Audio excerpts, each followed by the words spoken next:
Hi guys, and welcome back to Brain-Friendly Thinking. The clearer a topic in our mind, the easier it is for us to point out the essentials. But the reverse is also true. The more we understand the essentials, the clearer a topic becomes. And creating hierarchies is a great tool to explore the essentials.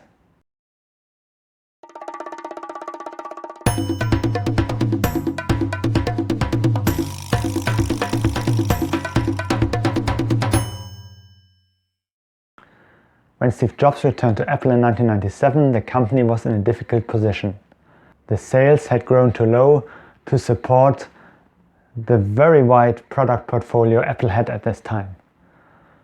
So the first order of business for Steve Jobs was to cut costs and save money. A lot of managers in this situation have a knack for saving money at the wrong spot. And so over time the situation of the company becomes worse and worse. But Steve Jobs knew not only did he have to save money, but he had to save money in such a way that the long-term success of Apple was not only not compromised, but even strengthened. He did this by looking at the Apple product and at the market, and then he decided to radically simplify the product portfolio. You could sell a computer to a home user or a business user. And you could sell them a desktop or a laptop. 2 criteria, 4 products. And that was all Apple focused on for a couple of years. Because Apple was only focusing on 4 projects, they could really make sure that those projects delivered what the customer wanted. This situation is absolutely obvious in hindsight, but if you're in the middle of things and problems are popping up left and right, and everybody screams at you that their project is the most important one, it is far from easy to make the right decisions when cutting back. In order to do this, you need a clear understanding of what is the most important thing, and then relentlessly focus on that. And focus means anything that does not belong into your focus, you have to actively push aside for now. By doing this, if you focus on the right things become stronger and stronger.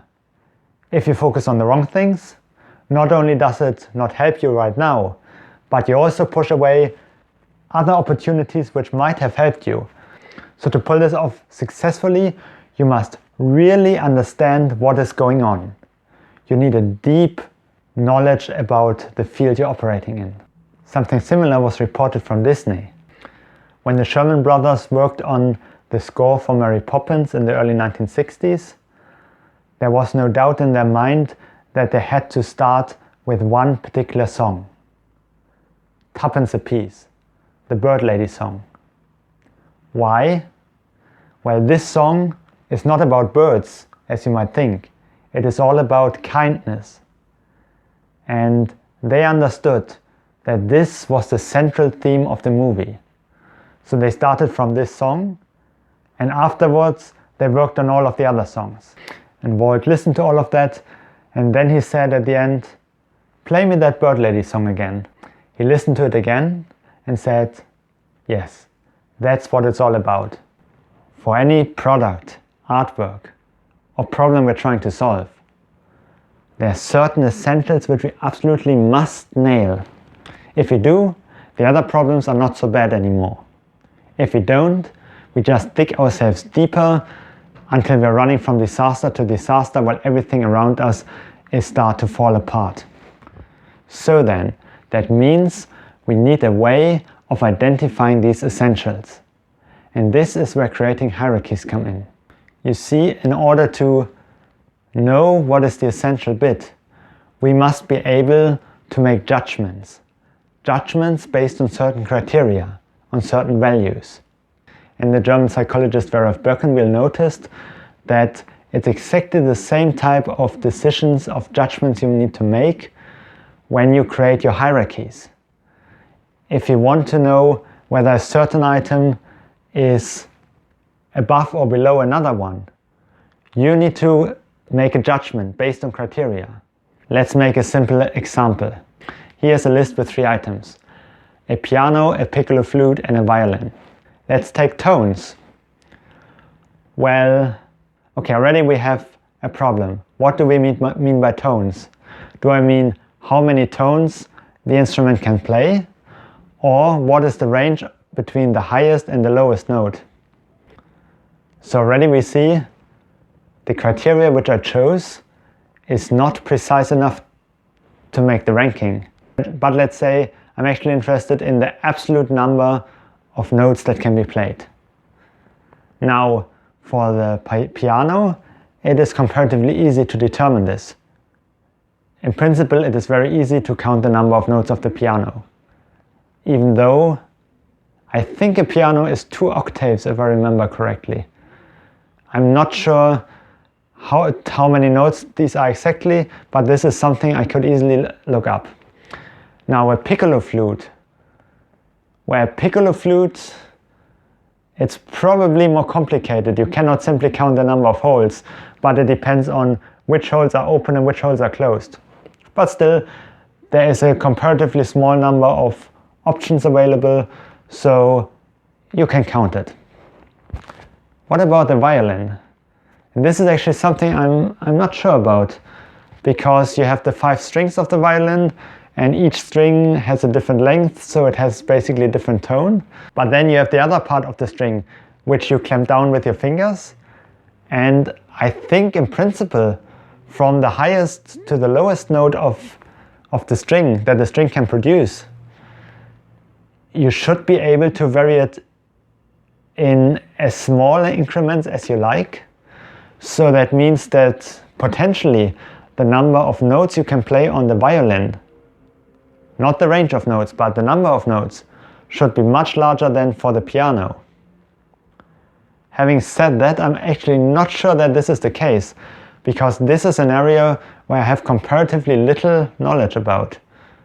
Now you see, as I'm trying to rank them, as I'm thinking about making the judgments for the different instruments, I identify gaps in my knowledge, which I can now go and I can close.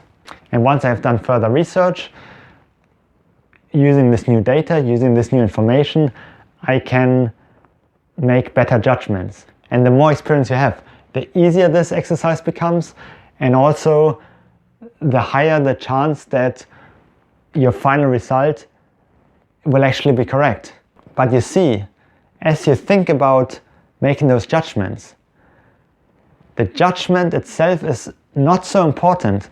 What is more important is that it acts as a focus. It shows you very clearly what you know and what you don't know. And it helps you to bring different sources together and weigh one against the other.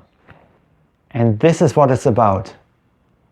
This is why creating a hierarchy is so good to getting down to the essentials, and to then later on use the essentials in a different context.